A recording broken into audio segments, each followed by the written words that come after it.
Welcome to Player Driven. Greg here.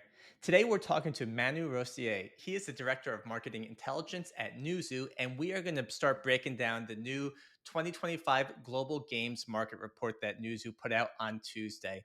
Some of the key takeaways we want to talk about is that the global gaming revenue is now at $188.8 billion. That's up 3.4% year over year.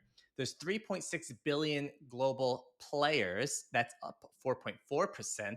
1.6 billion global paying players. That's up 4.5%. And console and PC have been seeing big spikes, which I'm excited to jump into.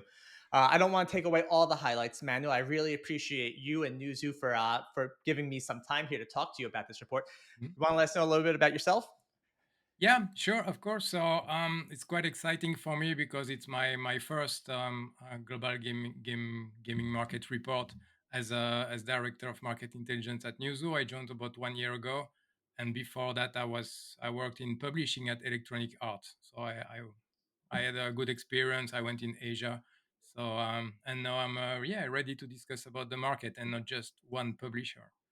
Yeah, you want to give us kind of a high level before we even break into the report. Do you have any details on kind of how these reports work? How are they ran? Who are you talking to? Where is this data actually coming from? Yeah, absolutely. So let's say this big report, they have two parts. One part is really about the numbers, and I would say what's the market looking like right now at platform level, at country level. We also have a small piece about game genre in this edition. So we gather a lot of data. We scrutinize all the earning reports. We also have access to some other data source.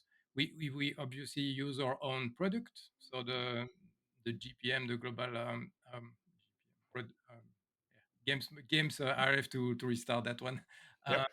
um, so yeah, we use our own product, and also we make this projection. So we have our own model of forecasting. I would say, and looking at demographics, economic situation across the world in different territories. We also look into more details in the life cycle of the platforms. So yeah, we gather a lot of numbers together, and we try to come up with this forecast. So that's for the numbers, I would say. And then this year we also wanted to be a bit more surgical about some of the trends we want to talk, some of the topics we want to talk about. So we decided to go with five different topics, and we went a bit deeper maybe than the previous years. And we feel like these are relevant for what's happening in the markets right now. In this specific edition, we have more topics regarding single player games because we feel like so much has already been said about this like everlasting live service games. So we wanted to come from a different angle. And yeah, we also talk a bit about Roblox, and in that case it will be partnering with other data supplier or other experts. And yeah, we run the numbers, we look, and then we do some desk research, and we come up with this piece of information. Yeah.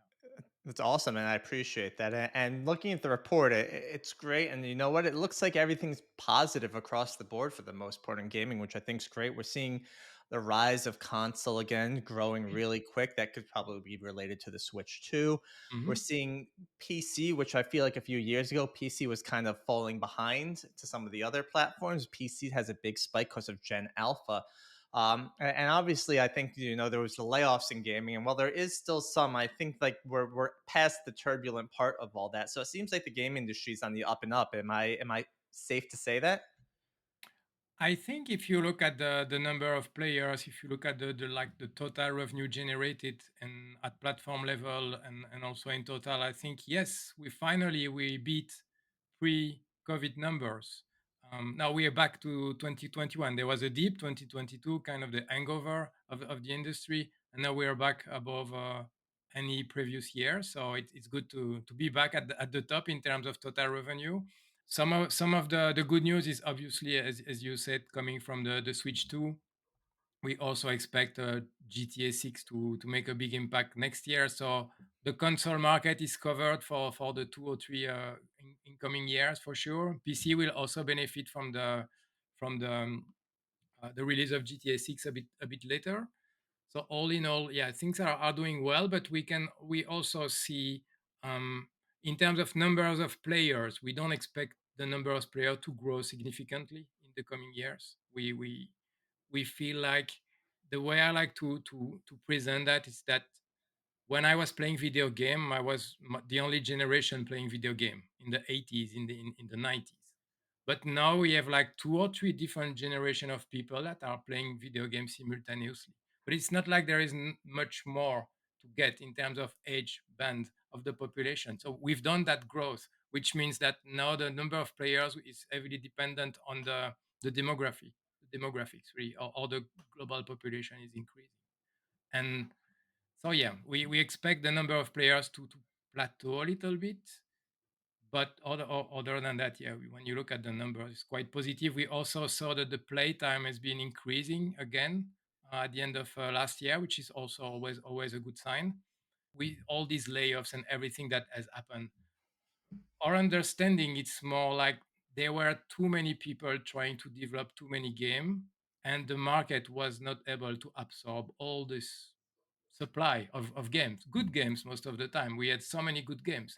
So it's more of an adjustment of the supply and the demand because not everybody can win in in this market, and some people realize that yeah, it's difficult to really be successful. So they reduce the investment, they reduce the number of people working in the industry. It feels more like the industry inflated for a few years, and now it's a correction. But if in a few years you draw a line in in the last 10 years, you will see a constant growth, but the bump that happened during COVID is kind of flattening out. But all in all, it's still looking great. Yes. I love the fact that the player base is growing, and obviously it's going to with kids coming into the picture. I find it interesting that the average age of gamers is still mid 30s, Hmm. and I'm feeling like with Gen A starting to come into the picture, Generation Alpha, I think that's going to start to change and bring the numbers down a good amount, especially with PC based gaming. I feel like as a PC based gamer, you can absorb more games at a single time. But to your point, there were a lot of games post COVID. After the layoffs, everyone started their own studio, and then discoverability became an issue, right? Then we started Hmm. seeing web GL and web just based games starting to launch and Steam alternatives. And also, same thing with console. So I was surprised to see console grow as much as it did. A console grew 5.5%, PC Yeah. grew only 2.5%. Are you measuring any of the metrics that would be other platforms other than Steam, or is it all really just Steam based right now? On PC, it's like majority is there. All the publishers are coming back, and even the console publisher are going to Steam. You know, it's just like everybody is ending there. So I think it's a bit ironic when you see on one front, um, game developer are trying to escape the App Store and the on the Google Play also a store on mobile. They try to get their own Mhm. platform, but on PC, everybody's going back to Steam. So it makes our life a bit more easier as data provider because once you get the Steam numbers, you kind of get cover a big chunk of the market.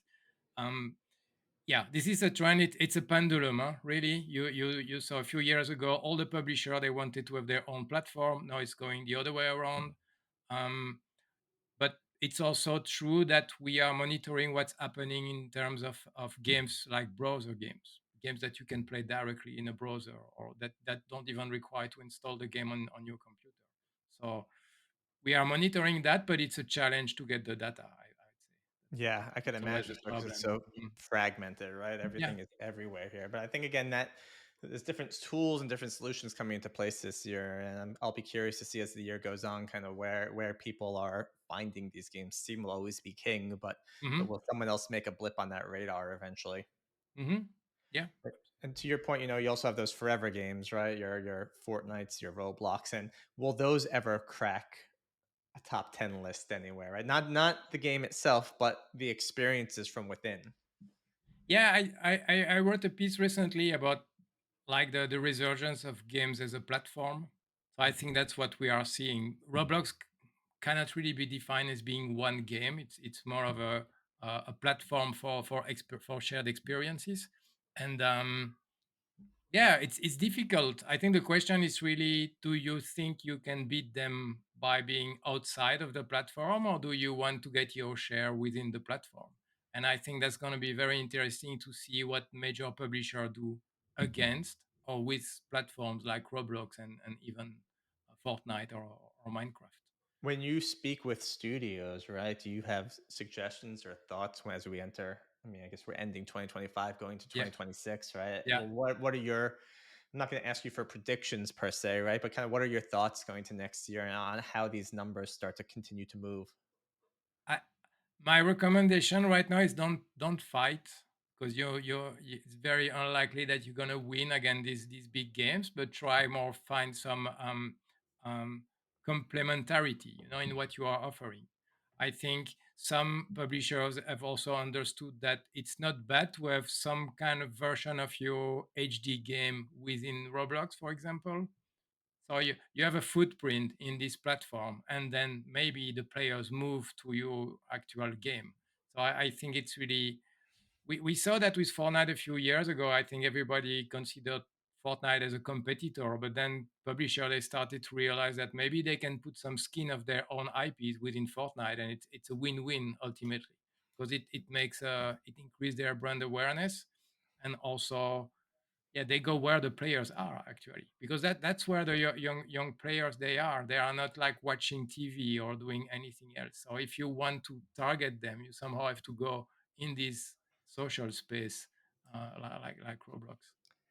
So don't fight it, but support it, embrace it, and be willing to grow on it when it's there. But Yeah. keep Steam in the books because Oh yeah. people are still on Steam.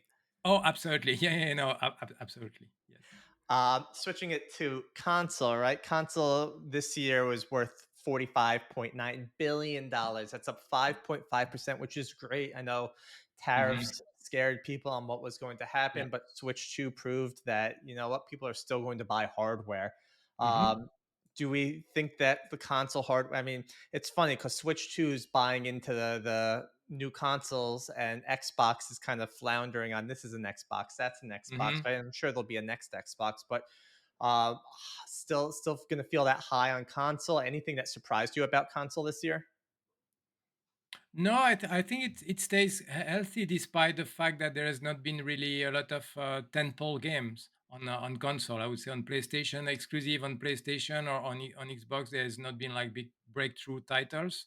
I think what's interesting, what we see is this platform. The players become platform agnostic, and then Sony and Microsoft they understand that there are players outside of their own ecosystem, and maybe these players are also interested in their games.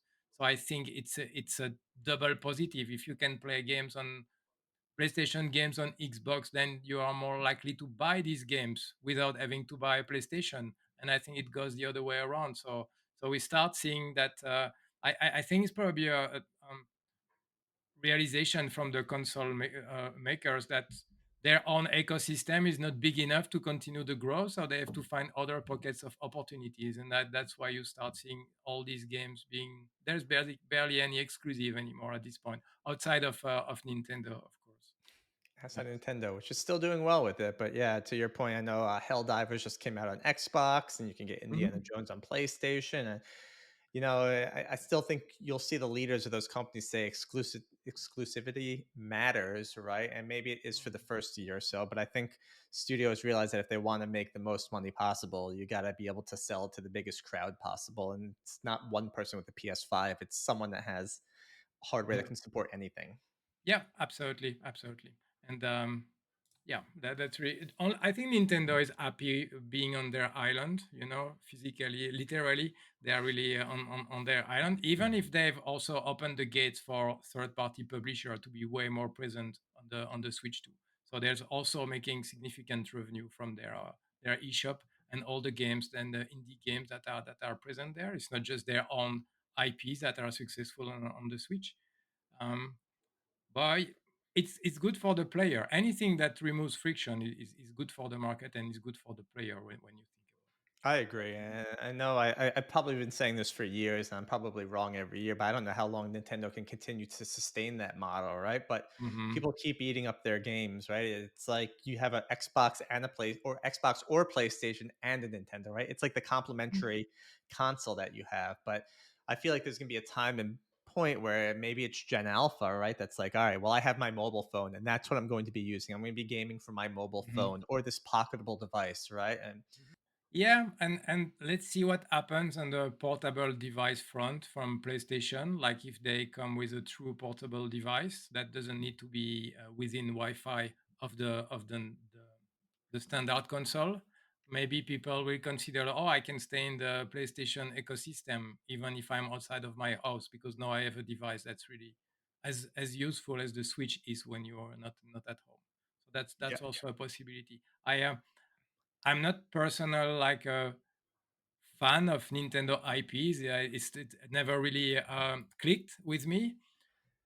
But I wonder how much of the Mario and the Zelda are popular for the alpha and for the younger audience because it feels there is still a lot of nostalgia with the older audience. But I don't know how will the younger people I get. had a I had a Yeah, debate with someone that was really sold on how good Mario is, and I told him I think the future mascot of Nintendo is going to be Pikachu more than Mario because I think the younger demographics yeah, associate much better with him than with Mario.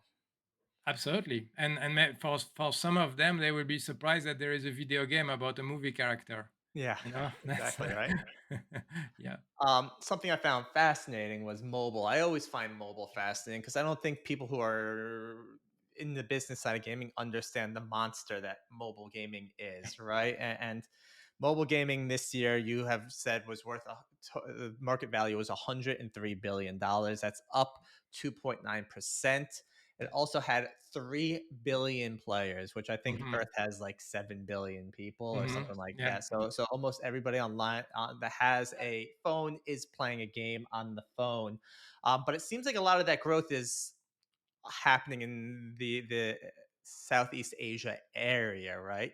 And I'm curious on how you continue to see that mobile growth happening, where we're seeing slowdowns, or if we will.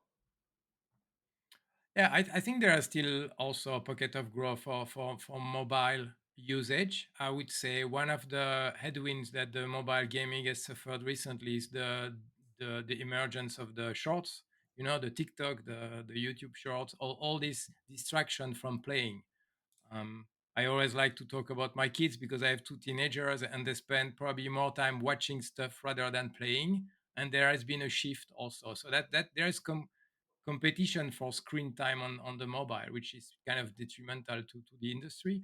Um, there are still, yeah, plenty of markets that are just starting to be more involved into mobile gaming. And coming to your first point about, it's almost like we always forget that mobile is basically bigger than PC and console together.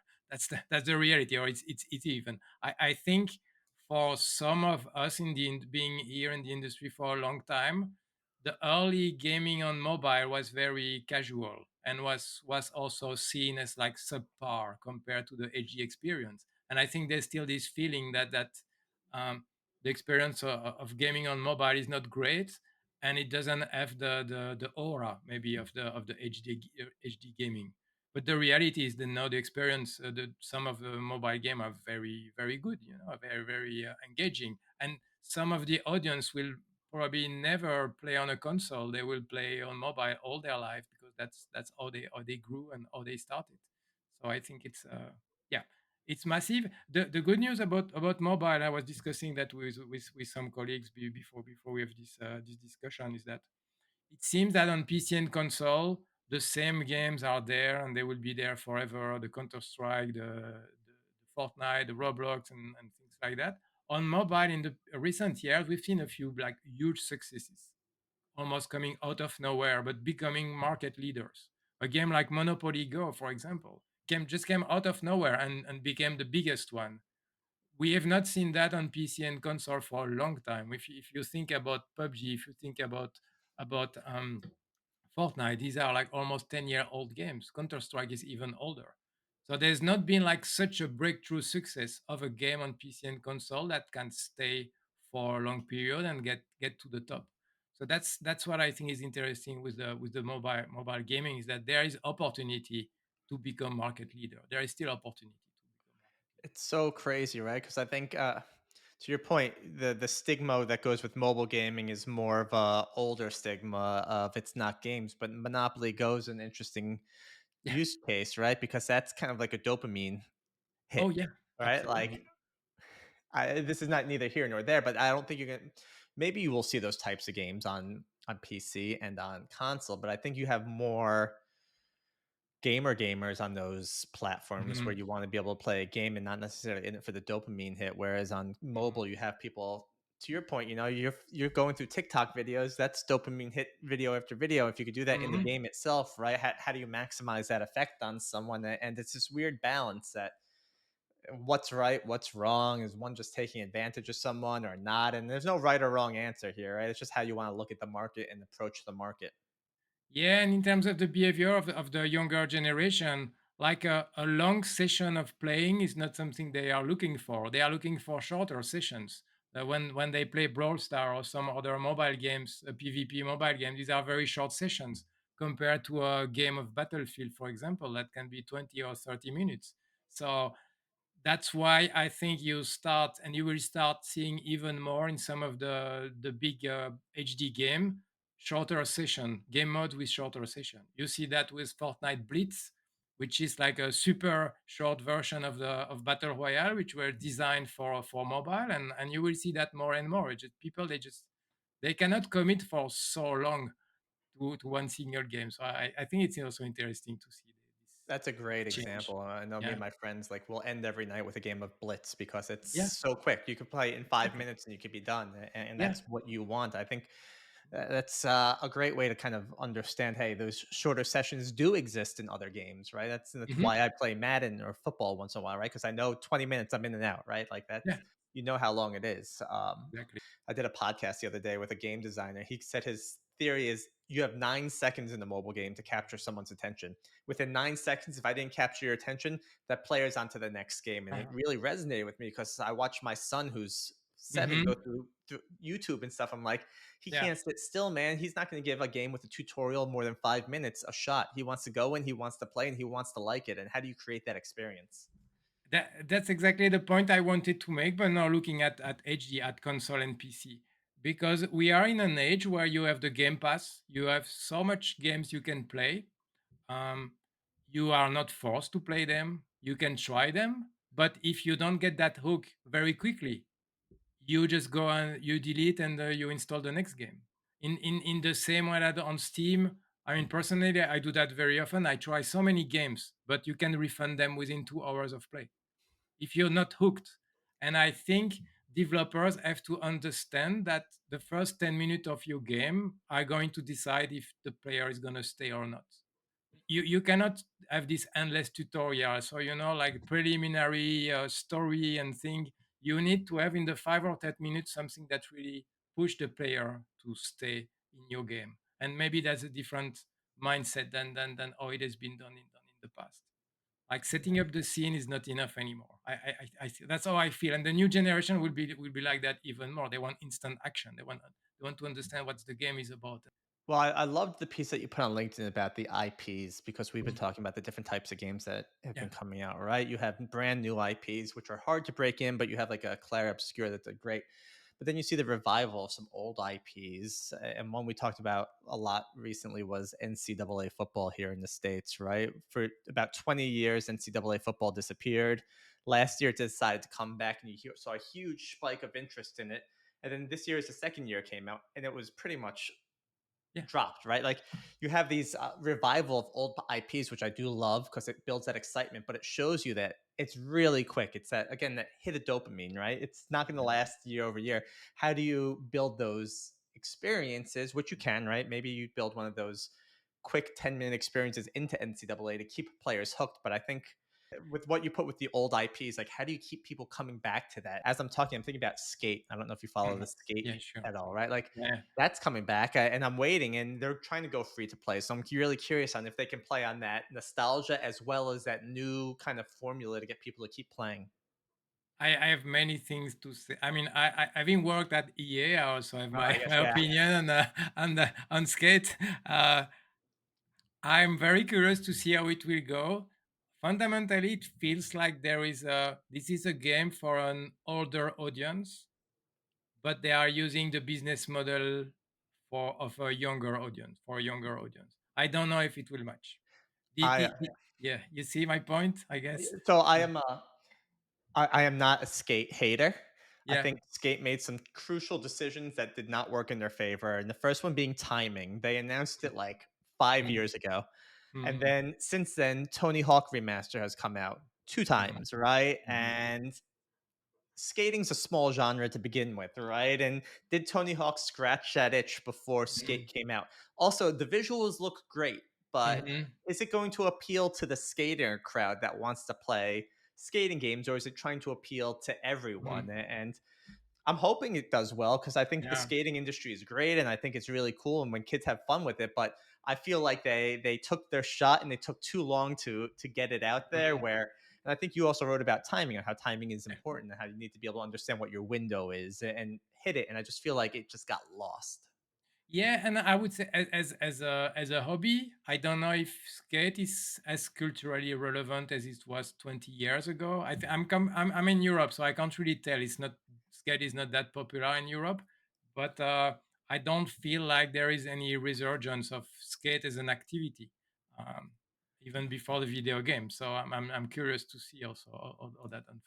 That I agree with, but I also can see that going both ways. I think Yeah. with the younger generation, they're getting back into the music I used to listen to when I was a kid, and I feel like there could be room for it, right? The question is, can they get it right? And I think if they get it right, the sky's the Mhm. limit. But Mhm. I don't know. There's also this idea that how much does a sandbox game have to offer, because here basically you are a sandbox game, but you are limiting the activity to skateboarding, you know Yeah. if maybe GTA 6 will have a skateboarding activity that will be as compelling as just a game about skating. And the parallel I want to make is what we've seen with racing games, because people used to play racing games because it was nice, but now you can drive a car in almost any game. All these open world game, you have racing experience in Fortnite, and it doesn't become such a exclusive genre to really play racing game. Or like standard racing game almost become boring because there's not this element of like a bank heist like you have in GTA. So I, I don't know about this type of games that are just focusing on only one type of activity while you have this massive sandbox around. Well, I'm a big fan of UGC, right? And I feel like if a studio can nail that aspect of it and they Mm, get the UGC right, people coming and creating content. I remember yeah, the skate park creators from Tony Hawk and Skate back in the day, and I was yeah. terrible at them. But if it was easily to download the top parks and the newest stuff, then all Mhm, of a sudden EA or mm, Activision has like basically someone building content for them, new levels yeah, for them, keeping people mhm, engaged. It's a yeah.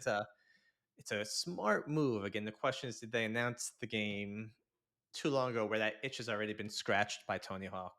Yeah, yeah. Potentially, I think one game that did that well and the racing genre was Trackmania.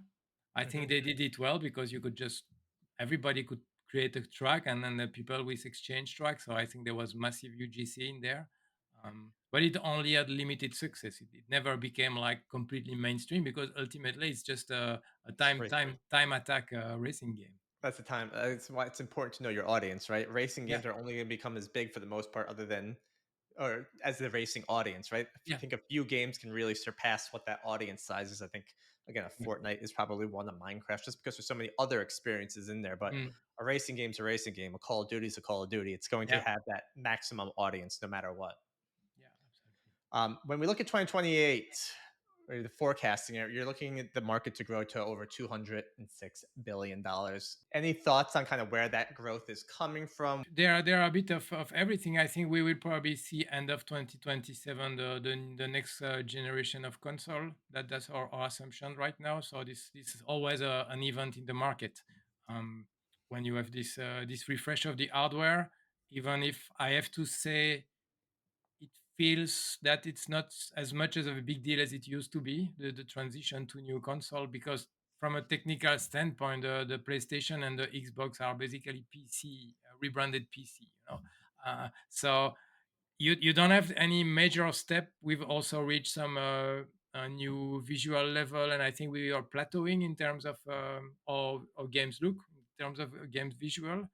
Um, so it's more based on, yeah, growth population, the fact that there is still a little bit more audience that will steadily spend money, but there's not like we don't see any life-changing event happening in the industry at this point. I think it's There's a already everywhere. It's already everywhere. So it's challenging to see like this massive increase.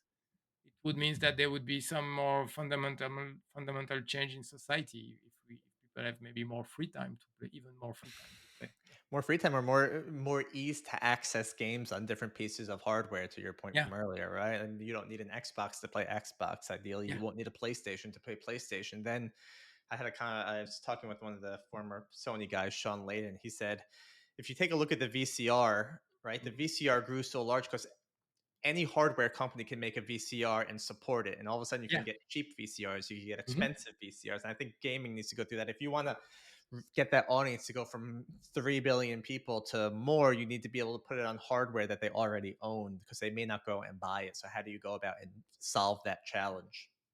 Yeah, absolutely. And we also monitor what's happening with the PC, the portable PC devices. Um, Everybody has an idea. They kind of look all similar. There's nothing really one that stand out. I personally find that the price is not right for this device. It's way too expensive to become completely mainstream. It's the form factor is still not perfect, so there's still improvement to happen there. But I think many people are currently looking at that. um, in the end, it's about increasing the playtime. It's just about making the games available 24/7 instead of just 5 hours or 6 hours in the evening. Um, so the other thing I wanted to mention about the new generation, and I also see that at home, is that they are multi-screen tasking. I have my kids, they watch a streamer or they watch something, they listen to something else, and then they would play a game while they are watching and listening. It's like triple screen, which is not something from that much from our younger older generation, I would say. Which means that now they have time to watch short and also to play at the same time. So I think developers also have to consider that the players might not be 100% focused on the game they are playing, but they might be distracted. So how do you also make sure that your game uh, interacts in the right way with other distraction and other media that are being used at the same time? I think that's something also interesting. Yeah. How do you complement that second or third screen experience with that primary screen, right? I think Yeah. that's genius. I think there's a few games that actually have like mobile app companions, right? I think GTA Hmm. 5 was one of them where you can like control radio stations and stuff. And that was a unique way to use it. And you have to keep in mind that a lot of times, like you mentioned, it's not going to be a game on this one. It might be TikTok and I'm playing a game or vice versa. And it's just like, Yeah. how do I plan for this? I think that's a smart way to look at it because you're probably not going to change the habits of Gen Alpha. So how do you play into Mhm. their current habits and take advantage of that? Yeah, absolutely. And it's funny you mentioned GTA, because GTA, we all had the music. We all remember the music of GTA. So you can listen to the music you like while you are playing. I think FIFA has always been a great example where the soundtrack of FIFA is very important because people, they constantly listen to the music. So that's already kind of two activities within a game. So yeah, I'm not sure we've seen much of people thinking into a whole multi-screen experience.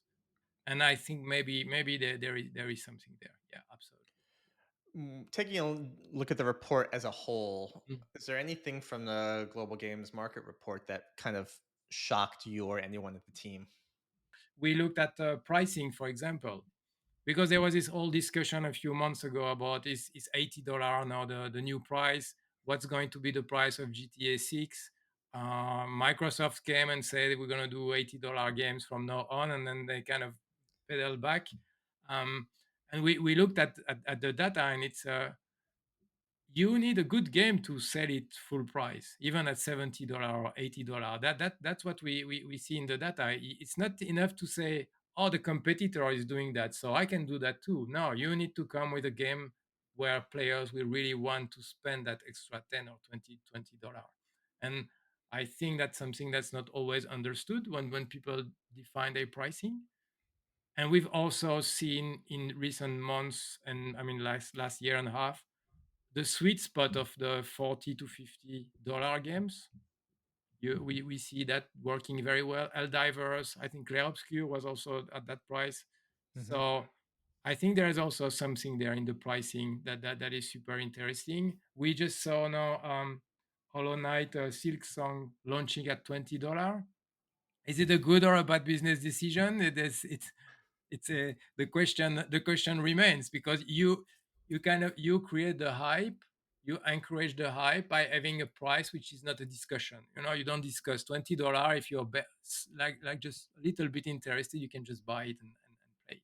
If you price it at 40 or $50, then comes the question, maybe I will wait for the next discount. I think there is so much you can do with your pricing, your launch price, and then your promotion plan through the life cycle of your title. And that's the kind of thing we are looking also in the report, and it's super interesting. Yeah, it's a fascinating question. We did a podcast with Alex Joseph. He's a CEO of Acclaim, and he was saying, an indie title average costs $15 to $20, and he's like, Hmm. if you were to go to the movies or go on a date, it's a minimum. It's going to take you 2.5 to 3 hours to get through the date and the movie, and it's probably going to cost you 60, $70.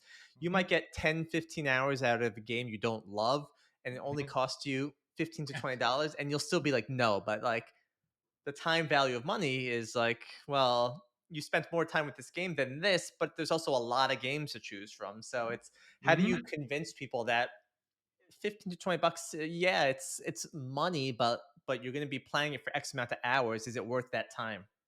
Yeah, and I think what the challenge we have also is the human perception of, does it make sense that a game costs €100, $100?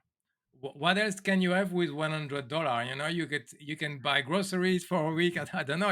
Yeah. It becomes like a psychological threshold. Even if the cost per hour of entertainment is very cheap, that's still $100 you have to put on the table upfront on a game that you're not even sure you're gonna like. So I think that's kind of the challenge, to keep increasing the prices. Is really, what else, other activity can you do? And personally, I feel like already 70, $80, you really have to be convinced that you're going to play the game. And also you have to be convinced that you cannot wait a few months until you get the 30% discount that you see more and more each time. So that's the big challenge for me. Yeah, and probably Mm. only one or two games can actually do that, right? One of them being GTA. It's just like Yeah. people will buy it. You can put whatever number you want there for the most part, and people will still buy it because they know they're going to get hundreds of hours of entertainment from it. Yeah. Oh yeah, exactly. It's like GTA is like a free to play game, and then you just pay 80 $80 upfront, and you can play forever that game. So that's I'm also yeah. really excited to see how this whole transmedia push helps put more excitement back into gaming, right? I know they've announced a Mhm. Call of Duty movie now. We've seen Mario movie do well, Pikachu movie do well, right? And Fallout TV show doing great, Last of Mhm. Us, right? I think that's all great to build more hype and excitement about, call them hardcore gaming, right? It's not casual Mhm. gaming. It's people becoming familiar with these series, and I'm excited to see as that continues with some great shows coming out over the next few years, how that builds excitement back in the gaming world and puts some more money and revenue into that. And that's a perfect example of a complementary experience. You can just play The Last of Us and watch the TV show.